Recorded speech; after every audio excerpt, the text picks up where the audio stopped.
Merci, merci à Philippe Moreillon. Bonjour à tous.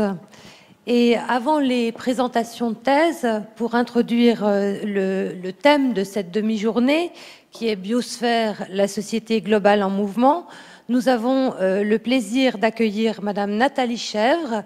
Elle est écotoxicologue à la faculté des géosciences et de l'environnement, dont c'est cette année le 10e anniversaire, et elle est spécialiste des micropolluants et des eaux du lac Léman. Elle va nous expliquer comment l'environnement est un objet d'étude interdisciplinaire et nous aurons ensuite 5 minutes pour les questions de la salle. Donc je laisse la parole à Madame Nathalie Chèvre. Alors merci pour cette introduction. Donc quand on m'a demandé en fait de faire cette conférence d'ouverture, on m'a demandé de faire un lien en fait entre la biosphère et la société. Puis je me suis un peu posé la question, puis je me suis dit que c'était vrai. En fait, dans la tête des chercheurs, mais aussi dans la tête du public de manière générale, on fait souvent en fait une différence, une assez grande différence entre effectivement la biosphère avec des domaines de recherche comme par exemple la géologie, l'écologie et la biologie qui s'occupent du vivant, la chimie, et d'un autre côté, entre la société, avec des domaines de recherche qui sont par exemple la socio-anthropologie, la géographie humaine ou la philosophie. Et c'est vrai qu'entre les deux, il y a souvent une sorte de trou, voire une incompréhension mutuelle, on va dire, puisque les gens qui sont de ce côté-là pensent toujours souvent que ceux qui sont de l'autre côté ne font pas vraiment de la science, parce que bon, quand on étudie l'être humain, c'est pas vraiment de la science. Et ceux qui sont ici trouvent que ceux qui sont là sont quand même un peu cartésiens. Ils ont des modèles, il faut des mathématiques, de la physique, c'est bien compliqué, mais voilà. Donc il y a ce trou, et comme je disais, un petit peu cette incompréhension, cette méfiance mutuelle. Puis ce que je voudrais vous montrer aujourd'hui, c'est pas qu'il faut que tout change, c'est que simplement que quand on s'intéresse à des problèmes environnementaux, je pense qu'il est indispensable que ce lien existe. On ne peut pas travailler sur des problèmes environnementaux complexes sans travailler en interdisciplinarité et sans faire collaborer des disciplines ou des domaines de recherche qui, à la base, ne sont pas réellement ou n'ont jamais travaillé ensemble. Alors, pour illustrer mon propos, pour vous démontrer ce dont je viens de vous parler, en fait, je vais utiliser un exemple de pollution des eaux. Mais avant ça, j'aimerais juste faire un petit sondage. Qui parmi vous a utilisé ou a pris un médicament dans la dernière année? Bon, bah, c'est bien parce que comme ça, je vais parler à peu près à tout le monde. Vous allez tous vous sentir concernés par mon exemple. Donc, mon exemple, en fait, il parle d'une constatation qui a été faite à partir des années 70. On a commencé, en fait, à relever, suite aux plaintes, en fait, des pêcheurs qui disaient qu'ils pêchaient de moins en moins de poissons dans les rivières, on a commencé de relever de façon assez systématique dans les différents cantons suisses, notamment les captures de truites, enfin, d'estimer les populations de truites dans les rivières. Et ce qu'on s'est rendu compte, c'est qu'on avait quand même une tendance à la baisse dans les 30 dernières années. Ici, donc on était en l'an 2000. Sur 30 ans, on avait quand même une relativement importante baisse des populations de poissons dans les rivières. Alors c'était un petit peu questionnant quelque part. Pourquoi ?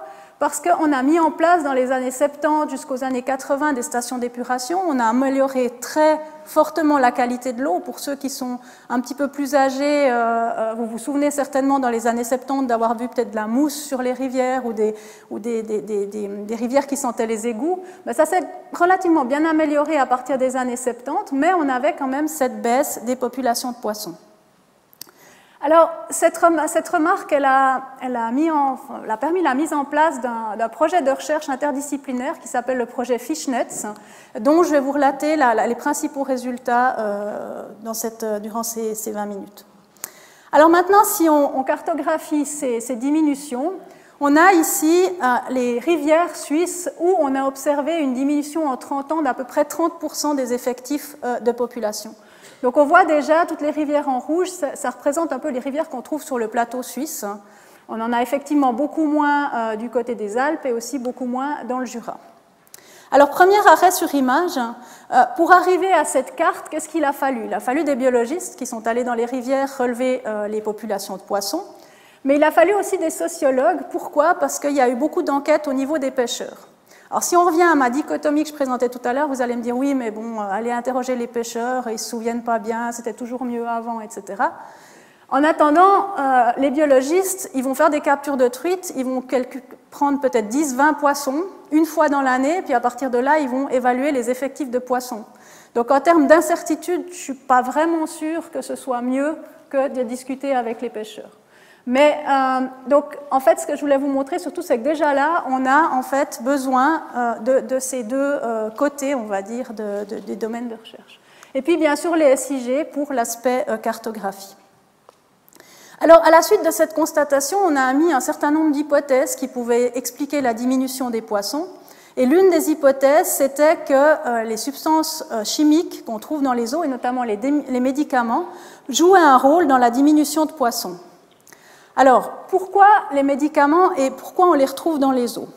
Alors d'abord, quand je parle de médicaments, je parle de substances actives. Donc là, je vais prendre ce que j'ai pris ce matin pour venir vous parler. C'est un sirop contre la toux, parce que je tousse pas mal. Et puis, dans un sirop que vous allez prendre, vous avez ce qu'on appelle une substance active, qui est la substance qui va agir contre la toux, contre le mal de dos, contre le mal de tête, et des excipients qui soit permettent de conserver le médicament, soit permettent de le diffuser dans l'organisme, etc. Mais moi, dont je vais vous parler pour le moment, c'est la substance active. Et par exemple, si vous lisez le mode d'emploi, vous verrez que pour le sirop ici, c'est le morclophorum, qui est une substance qui agit justement contre les toux sèches. Donc c'est de ça qu'on va parler pour le moment. Donc, qu'est-ce qui va se passer quand vous prenez un médicament? Vous allez l'ingérer, il va agir normalement, donc contre votre mal de tête, votre mal de dos, votre toux, mais vous n'allez pas le stocker, parce que si vous le stockez, vous devriez chacun des petites pharmacies ambulantes avec un tas de médicaments dans l'organisme. Non, le corps, il va se débarrasser en fait de cette substance étrangère et il va l'éliminer soit par les urines, soit par les selles. Et ces éliminations vont passer par les toilettes, vont rejoindre via les eaux usées la station d'épuration. Et puis les stations d'épuration qui ont été conçues en fait dans les années 70 n'ont pas du tout été conçues pour éliminer ce genre de pollution. Elles ont été conçues pour éliminer la matière organique, le phosphore, éventuellement les nitrates. Donc en fait les bactéries ne font, dans le meilleur des cas, éliminent un petit peu que partiellement, mais dans la plupart des cas n'éliminent pas du tout ces substances qui donc se retrouvent dans le milieu naturel. Et puis, un des problèmes qu'on a, c'est que, comme vous voyez, si je fais un sondage ici, vous avez tous pris des médicaments, à l'échelle d'un bassin versant, à l'échelle de la Suisse, en moyenne, tous les jours, il y a quelqu'un qui va consommer de l'ibuprofène, du sirop pour la toux, etc. Donc, dans l'environnement, les organismes, et par exemple ici les poissons, sont exposés pendant toute leur vie, voire sur plusieurs générations, à des concentrations de médicaments qui sont certes faibles, mais qui sont permanentes. Alors, maintenant, si on regarde un petit peu, juste pour vous montrer un exemple, dans le lac Léman, on a dans le lac Léman près de 50 à 60 tonnes de médicaments connus. Donc là, on en analyse une quarantaine sur les 2000 qui existent, donc on est de loin, c'est certainement la pointe de l'iceberg. Mais ce qu'on voit ici très clairement, c'est qu'on a des médicaments qui sont présents dans les milieux aquatiques.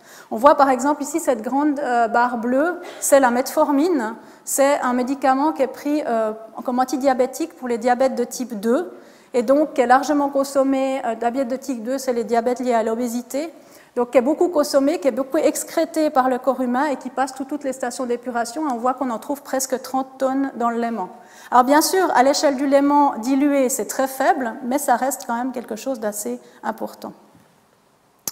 Alors, si on reprend notre liste, pour établir ces concentrations ou ces quantités de médicaments qu'on trouve dans les eaux, on a dû rajouter les médecins qui travaillent avec nous sur ces thématiques-là, les pharmacologues qui réfléchissent au taux d'excrétion ou qui calculent les taux d'excrétion de ces médicaments, les chimistes qui vont aller chercher ces molécules dans l'environnement et les hydrologues qui permettent aussi de calculer ou de comprendre comment ces médicaments vont se disséminer au niveau du système aquatique. Alors de nouveau, on va reprendre un exemple. Je pense que vous connaissez tous le diclofénac, c'est la molécule active du Voltaren. Donc je pense que vous en avez tous eu un jour mal au dos et vous allez certainement mis du Voltaren. Donc on a ici une carte qui représente les quantités, le risque que présente le diclofénac dans les cours d'eau. Donc qu'est-ce que ça veut dire le risque? Ça veut dire qu'on a des concentrations qui excèdent une valeur seuil qui pourrait être potentiellement problématique pour les organismes aquatiques. Donc, par exemple, le diclofénac est très toxique pour les poissons, il va agir sur le foie, il va détériorer les reins. Et là, ce qu'on voit, c'est que tous les points rouges représentent des points où le diclofénac dépasse le seuil de tolérance pour les poissons. Donc on voit de nouveau qu'on se retrouve avec des points qui se trouvent principalement au niveau du plateau suisse. Donc si on compare les deux cartes ici, on voit très clairement que les rivières où on avait des diminutions de poissons, c'est aussi les rivières où on a potentiellement des risques avec cette molécule diclofénac. Alors là, je ne suis pas en train de vous dire que le diclofénac explique la diminution des poissons. Simplement, dans les endroits où on trouve beaucoup de diclofénac, on va trouver aussi beaucoup d'autres médicaments. Les poissons peuvent être sensibles à certains de ces médicaments, donc très certainement, en fait, les diminutions de poissons peuvent s'expliquer, en partie en tout cas, par les substances chimiques, comme par exemple ici les médicaments. Après, bien sûr, il y a aussi d'autres facteurs, comme des facteurs, par exemple, de diminution de la qualité de l'habitat par rapport au fait qu'on a canalisé les rivières, etc. Mais quand même, cette carte nous montre que le risque correspond assez bien aux parties où on voit des diminutions de poissons. Alors là, on a rajouté l'écotoxicologie, qui est mon domaine de recherche, en fait, qui permet justement de qualifier le risque, de quantifier le risque, en fait, de ces substances chimiques et ici des médicaments dans le milieu naturel et ici le milieu aquatique. Étape suivante, on a un problème. Les médicaments, les substances qui se rejettent dans les eaux peuvent potentiellement être problématiques pour les espèces aquatiques. On veut y chercher une solution parce que ce n'est pas un état qu'on a envie de conserver sur le long terme. Donc là, on va faire appel aux ingénieurs pour réfléchir en fait comment est-ce qu'on peut améliorer la qualité de l'eau. Donc les ingénieurs se sont penchés sur la question, puis ils se sont rendus compte qu'on pouvait en fait améliorer les traitements dans les stations d'épuration en mettant en fait une étape supplémentaire. Je vous disais avant que pour le moment, elles permettent d'éliminer la matière organique et le phosphore, par exemple. Donc là, on va mettre une étape supplémentaire où soit avec de l'ozone, on va casser les molécules chimiques, ce qui va permettre de les détériorer et finalement de les détruire, soit on va les absorber sur du charbon actif, ce qui permet aussi de les retenir. Ça marche assez bien. Ici, vous avez des essais qui ont été faits à la steppe de Vidi à Lausanne, qui était un projet pilote, en fait, par rapport à ces techniques. Donc ici, vous avez le pourcentage d'élimination des substances par le charbon actif, ici par l'ozone. Donc ici, vous avez 100% d'élimination, ici 0. Et puis ici, c'est tout un tas de molécules, dont beaucoup sont des médicaments. Et on voit que les deux techniques permettent pour beaucoup de ces substances d'éliminer à plus de 80%, en fait, ces substances chimiques dans les effluents. Donc on a rajouté par rapport à notre problème et notre liste de disciplines nécessaires pour analyser et solutionner quelque part ce problème, l'ingénierie qui a ici travaillé sur ces solutions techniques. Maintenant, c'est un projet qui a été mandaté en fait à la steppe de Vidi ici par l'Office fédéral de l'environnement. Donc maintenant, puisqu'on s'est rendu compte qu'il y a des solutions possibles, on aimerait que les steppes de Suisse s'équipent de ces solutions. Donc là, on change de domaine. Il va falloir déjà réviser, revoir l'ordonnance sur la protection des eaux. Et puis, il va falloir aussi convaincre, en fait, payer en fait, ces stations d'épuration, parce que ça va coûter relativement cher. Donc là, en fait, l'Office fédéral de l'environnement a dû présenter sa révision de l'ordonnance sur la protection des eaux au Parlement. Et puis, les débats, ça a duré à peu près 4 ans, ont été autour de la répartition, finalement, des coûts. Qui va payer l'amélioration de ces stations d'épuration. Donc là, on a eu l'acceptation d'une taxe qui sera individuelle, qui sera à peu près de 9 francs par habitant et par an, et puis une adaptation de la législation. Donc on voit dans notre liste toujours qu'on va rajouter ici le droit, les juristes, l'économie et les politiciens qui finalement vont prendre la décision finale sur ce qui va être fait par rapport à la problématique. Donc, par rapport à ça, ce que je voulais vous dire, c'est que quand on est sur des problèmes environnementaux complexes, on est obligé quelque part de sortir de cette dichotomie que je parlais tout à l'heure. Il faut quelque part se jeter à l'eau.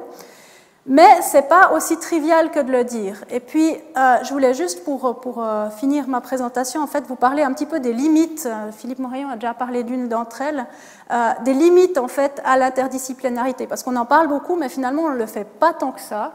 Et puis, il y a des barrières, des obstacles qui à mon sens, jouent un rôle pour le fait qu'on ne le fait pas tant que ça, en fait.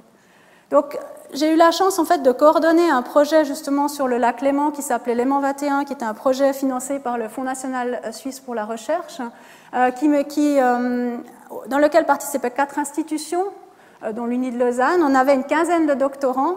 Et puis, on a essayé de les faire travailler justement en interdisciplinaire, c'est-à-dire qu'on avait des gens qui venaient de l'hydrodynamique, donc plutôt de la physique, des gens qui travaillaient plutôt en hydrologie, des chimistes, des biologistes. On n'avait pas les sciences humaines, mais on avait déjà pas mal de disciplines qui, a priori, ne travaillaient pas forcément ensemble. Donc, on a essayé de les faire travailler ensemble.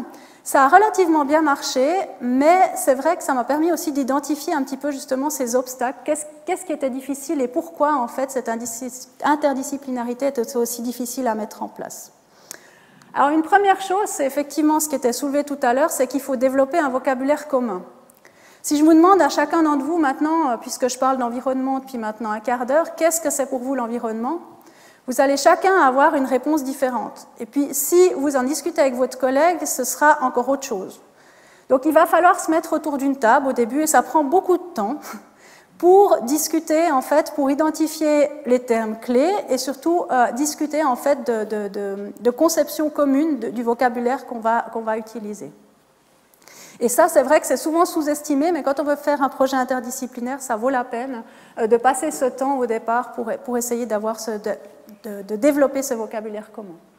Ensuite, deuxième chose, c'est que si on fait de l'interdisciplinaire, en fait, on sort souvent de sa zone de confort. Qu'est-ce que je veux dire? C'est que si vous êtes un chercheur depuis plusieurs années, vous êtes établi dans votre communauté, vous êtes reconnu, vous avez des publications, vos pairs vous reconnaissent, etc., vous êtes invité pour des conférences, si vous vous approchez, vous intéressez à un autre domaine, vous allez repartir souvent à zéro. Et donc, vous vous retrouvez un petit peu comme l'étudiant, comme les doctorants, qui se retrouvent en fait à devoir rebâtir son réseau, la reconnaissance des pairs, etc. Et ça, c'est pas forcément évident et pas forcément tout le monde a envie de se lancer là-dedans. Mais c'est vrai qu'on peut le voir de deux façons. Soit ça peut être relativement stimulant en se disant on va apprendre beaucoup de choses nouvelles, soit justement on a un peu peur justement de perdre ce, on va dire, prestige ou ce confort qu'on a dans un domaine où on a l'habitude de travailler. Donc ça, c'est, je pense, un deuxième obstacle. Il y en a certainement d'autres, mais qu'on a réussi à identifier avec ce projet. Alors, pour finir, ce que je voulais dire, en fait, c'est que dans les problèmes environnementaux, on le voit tous les jours dans la presse. Là, j'ai repris quelques articles de presse ou quelques films qui ont été faits. On est toujours confronté à quelque chose d'interdisciplinaire. Ici, je prends l'exemple de la disparition des abeilles. On a identifié des facteurs qui sont soit liés à un parasite, donc plutôt biologie, soit liés à la chimie, à l'écotoxicologie, donc liés par exemple aux insecticides. Ça a des conséquences en termes économiques, la disparition des abeilles. Donc on voit dans le même cas de figure que ce que je vous présentais tout à l'heure avec les médicaments. La même chose quand on parle de la couche d'ozone ou de la disparition, de la diminution de la couche d'ozone. De même, si on parle d'effets des climats, là c'est un article très intéressant qui parlait d'effets des changements climatiques sur les conflits. Donc on voit qu'on est très clairement aussi dans ce type de thématique. Ou encore sur les aspects géopolitiques de l'eau dans le monde, ou bien les questions justement au niveau du réchauffement climatique. Donc je pense que c'est le message que je voulais passer et j'espère que j'ai réussi à vous démontrer. Quand on travaille sur ces problèmes d'environnement, ces problèmes complexes, on est obligé de faire appel à des disciplines différentes et surtout de travailler ensemble. Je voulais encore vous dire aussi, puisqu'il me reste quand même 2-3 minutes, j'ai fini en avance, que j'étais assez contente de parler aujourd'hui au doctoral parce que j'ai trouvé que le doctorat, c'était une partie passionnante de ma carrière, en fait. Alors, c'est vrai que quand on est dedans, des fois, il y a des moments plus positifs que d'autres. Moi, je trouve que c'est passionnant parce qu'on a vraiment le temps de se consacrer à une recherche, ce qu'on n'aura souvent plus le temps dans le futur. Et puis aussi, l'autre chose, c'est qu'on apprend énormément sur soi. Pas dans les moments où ça va très bien, mais souvent dans les moments où ça va moins bien. Et même si c'est des moments difficiles, c'est vrai que je trouve qu'après coup, quand on regarde en arrière, c'est vraiment une étape intéressante et une étape assez clé dans une carrière scientifique. Donc, je vous souhaite à ceux qui sont doctorants encore plein de courage pour finir votre doctorat. Voilà.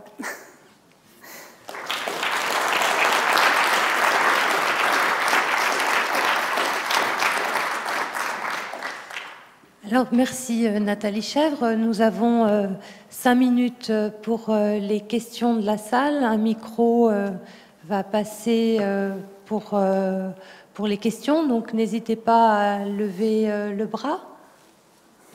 Oui. Question. Moi, j'en ai une. Vous avez bien montré, en tout cas, que les régions qui sont le plus polluées par les médicaments, en prenant les médicaments comme marqueur, étaient probablement aussi polluées par plein d'autres choses. Et c'est peut-être les régions habitées, les régions un peu urbanisées, où l'activité humaine a un effet. Maintenant, vous avez rendu attentif au fait qu'on ne pouvait pas obligatoirement accuser le marqueur de densification, de toxicité sur les poissons. Est-ce qu'il y a d'autres idées, d'autres molécules ou une manière de... Dans un aquarium, on peut mettre la pharmacopée suisse, plus peut-être d'autres choses et voir ce qui abîme le plus ces espèces? Alors effectivement, si dans l'environnement c'est difficile de faire un lien de cause à effet, ce qu'on fait au laboratoire, c'est qu'en général on teste les organismes avec des substances chimiques, individuellement ou parfois aussi en mélange, mais souvent individuellement pour voir quels sont les effets. Par exemple, de mes doctorantes qui est là-bas, qui a présenté un poster, elle travaille avec un anticancéreux, et puis elle regarde les effets sur des daphnies, par exemple, qui sont des microcrustacés, et on voit assez clairement que cet anticancéreux est tératogène pour les daphnies à des doses relativement faibles. Donc ça, c'est l'autre manière d'aborder les choses, de travailler au laboratoire, puis après on essaye d'extrapoler en l'environnement, ce qui est relativement complexe. Et une autre substance qu'on a dans les déodorants classiquement, qu'on utilise largement maintenant. L'aluminium, je pense que c'est ça. Il y avait l'aluminium et il y a un désinfectant, je ne me souviens plus le nom. Alors il y a eu longtemps du triclosan. Oui, c'est ça, le triclosan. Mais le triclosan, en fait, il est en perte de vitesse parce qu'on le remplace par des nanoparticules, notamment le dioxyde de titane. Et l'avantage, c'est que le dioxyde de titane, on a beaucoup moins d'études, donc du coup, on ne sait pas s'il y a un risque ou pas. Mais le triclosan, on le trouve en quantité, on le trouve dans le lac Léman. Hein. Il y a des concentrations, enfin des quantités identiques à ce que j'ai montré là. Ouais. Merci. Oui.